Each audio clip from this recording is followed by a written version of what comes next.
pembukaan dulu Pak. Mohon maaf sudah menyita waktunya. Ini kami dari Prodi Teknik Bahasa Inggris semester 1 dari UINSI Samarinda ingin melakukan sedikit wawancara tentang sejarah peradaban Islam, yang dimana kami ngambil dari segi pendidikannya Pak. Jadi ada 5 pertanyaan. Untuk yang pertama, bisa Bapak jelaskan sedikit tentang sejarah dari pesantren ini, seperti waktu berdirinya pesantren ini dan motivasi atau alasan mengapa Bapak mendirikan pesantren ini. Ya, jadi pesantren ini didirikan tahun 2019, dibuka. Tapi ini dirintis mulai tahun 2017. Kemudian dibuka secara resmi itu 2019. Yang pertama kali dibuka itu Majelis Taklim. Kemudian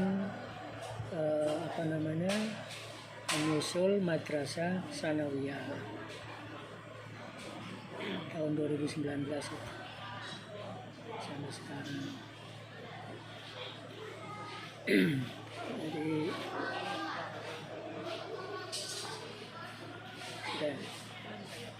jadi itu waktu pertama kali dirintis. Jadi 2017 saya pindah dari Samarinda ke sini.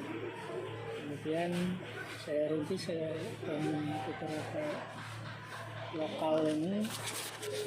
Kemudian tahun 2019 baru saya buka resmi Majelis Taklim dan Madrasah Sanawiyah. Itu keluar izin operasionalnya tahun 2019. Jadi murid pertama ada 3 orang, tapi tahun kedua masuk 25 orang, tahun ketiga 29 orang, dan tahun keempat sekarang ini ada yang siswa barunya 41. Itu awal mula berdiri. Sedangkan motivasinya itu ya pengen mengembangkan dan menyebarluaskan nilai-nilai kebaikan yang ada di ajaran kami, ajaran Islam. Mudah-mudahan membawa manfaat bagi orang banyak. Kalau mau, saya punya latar belakang pondok pesantren. Kalau mau saya berikan, kalau mau diambil rangkumannya silahkan. Ada latar belakang pondok pesantren. Itu yang memotivasi berdirinya itu. Kemudian dalam perjalanannya kami menyusun visi pondok pesantren ini. Visinya adalah cerdas spiritual, cerdas intelektual, dan terampil dan mandiri. Jadi kecerdasan spiritual itu bagaimana membangun mental anak secara spiritual. Kemudian intelektual itu membangun kecerdasan akal. Sehingga nanti santri di sini itu di samping memiliki kecerdasan intelektual, tapi yang lebih penting sebagai fondasi dasar pertama adalah kecerdasan spiritual.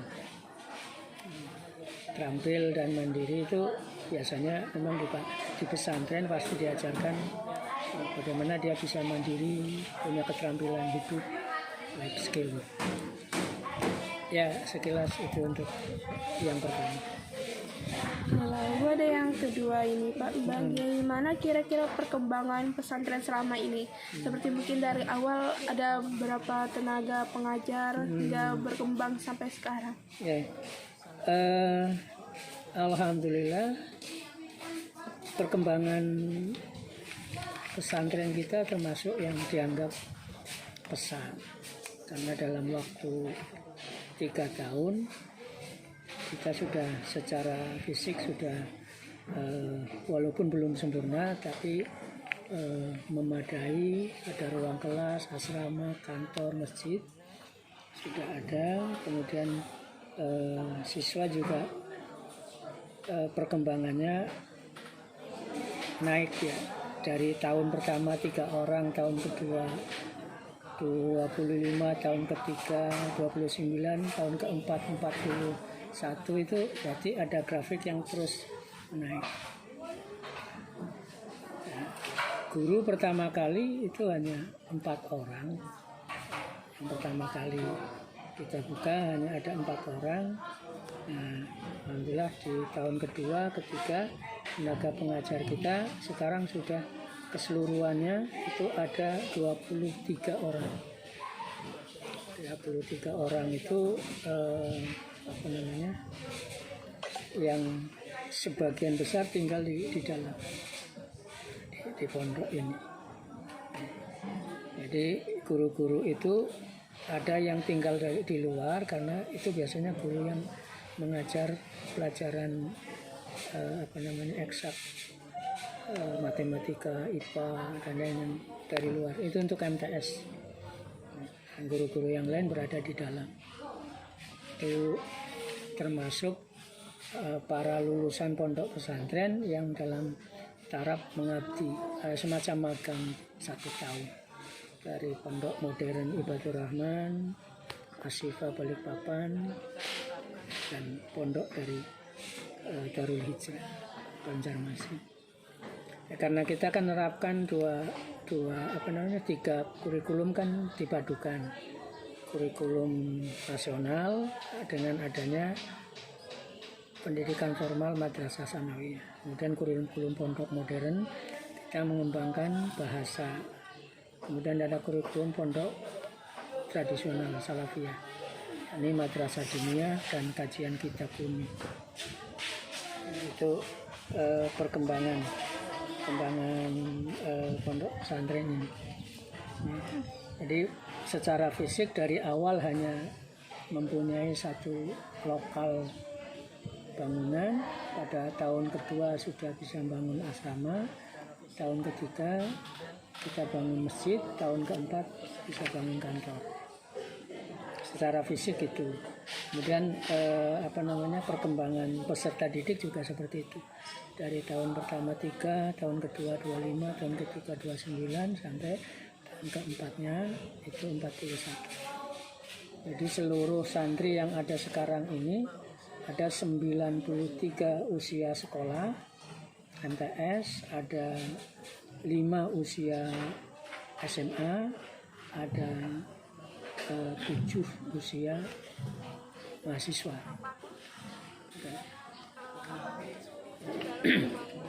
Pertanyaan ketiga, apa kesulitan dalam membangun atau mengembangkan pesantren ini?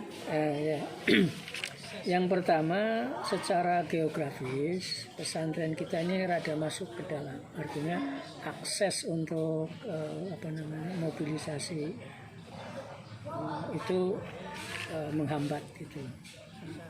Jalan susah gitu kan, jalan masuk susah. Air juga rada susah karena tidak masuk PDAM. Masuk listrik juga terbatas, kita harus ngambil dari dalam. Itu kesulitan pertama secara geografis kita memang berada di wilayah yang rada pinggir kota lah ya orang bilang. Jadi itu menyulitkan. Ya bisa, tapi jelas mungkin tidak selancar kalau di tengah-tengah kota. Yang kedua itu tadi untuk tenaga-tenaga yang tidak bisa tinggal di pondok, susah untuk tenaga pengajar yang tidak bisa tinggal di pondok, repot, jauh, susah masuk. Itu bagian dari kesulitan juga. Kemudian pendanaan juga salah satu kesulitan yang ketiga, karena kita tidak punya donatur tetap atau tidak punya yayasan pendukung yang secara finansial kita dikelola sendiri. Itu kesulitannya itu. Jadi kesulitan lokasi secara geografis, kemudian pendanaan yang tidak punya donatur, dan istilahnya belum punya pendapatan asli pondok gitu. Apa punya lahan, apa punya perkebunan, apa punya usaha kan belum.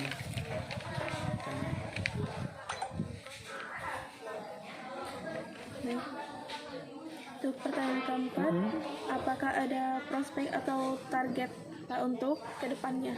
Ya, jadi prospek pesantren ini ke depan insya Allah akan menjadi salah satu pesantren yang khususnya wilayah Palaran yang menjadi acuan, ya. Karena kita punya kelebihan di program. Saya ini pernah berkeliling ke Samarinda, akan ke Balikpapan sampai ke Kukar itu, mencari model pondok pesantren yang menggabungkan tiga metode kurikulum itu, dan itu tidak ditemukan. Makanya kemudian ini bisa jadi, sepengetahuan saya untuk Samarinda, ini yang pertama mungkin pondok pesantren yang mengembangkan tiga kurikulum. Yang ada biasanya kalau nggak pondok modern, pondok salafiyah. Nah sekarang digabungkan pondok modern dengan pondok salafiyah. Dia mengembangkan bahasa Arab, bahasa Inggris, organisasi, tapi sekaligus juga mengembangkan kajian kitab kuning madrasah diniyah. Termasuk di dalamnya ada tahfidz Quran juga di sini. Quran program. Nah ini menjadi nilai plus bagi pondok kami untuk yakin bahwa ke depan punya prospek.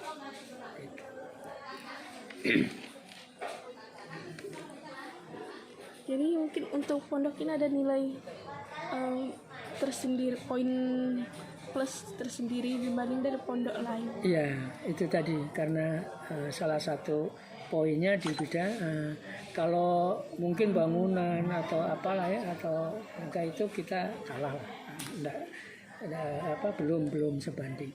Tapi kalau dari sisi program kita punya kelebihan karena ada integrasi antara pendidikan formal, ya. Jadi ada pendidikan non formal, ada tahfidz Quran, kita gabung di sini dengan metode tertentu. Sehingga sementara kemungkinan itu belum dikembangkan di pondok-pondok yang ada di Samarinda. Kalau di Jawa, Banjarmasin mungkin sudah ada.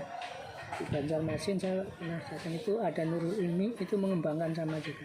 Jadi pengembangan bahasa yang biasa ada di pondok modern, kemudian ada juga pengembangan madrasah diniyah, kajian kitab kuning yang biasa ada di pondok salafiyah. Pertanyaan terakhir Pak, apa harapan Bapak untuk pesantren ini ke depannya, seperti dalam segi masyarakat juga dalam segi pendidikannya? Yang pertama, harapan saya semoga pondok pesantren ini menjadi pilot project lah, semacam pesantren percontohan di Palaran, khususnya di Samarinda, untuk mengembangkan pendidikan yang berbasis pondok pesantren. Kemudian ada pondok modern, pondok salafiyah, tahfidzul Quran dalam satu sistem gitu. Ya, yang kedua, harapannya pondok pesantren itu memberi manfaat bagi masyarakat sekitarnya. Dengan adanya pondok ini membawa pengaruh baik lah bagi masyarakat Simpang Pasir, Palaran atau Samarinda pada umumnya.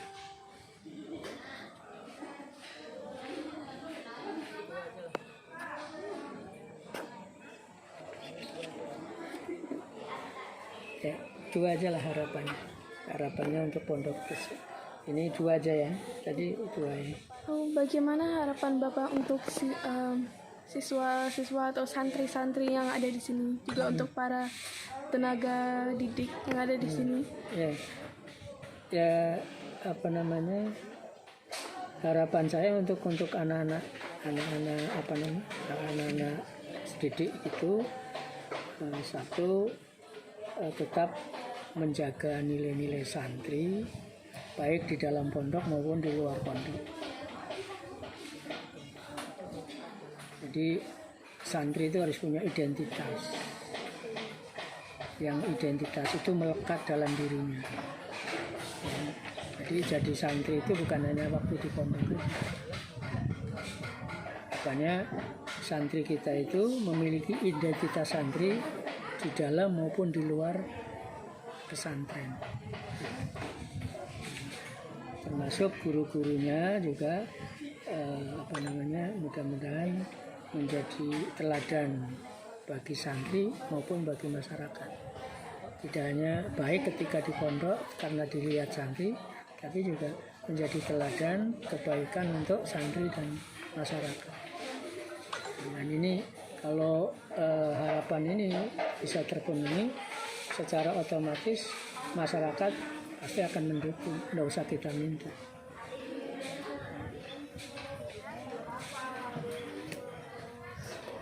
Baik, terima kasih banyak Pak atas waktunya. Alhamdulillah wawancara telah selesai dilaksanakan. Semoga pesantren ini dapat menjadi apa yang Bapak harapkan. Amin. Dan semakin berkembang di masa depan.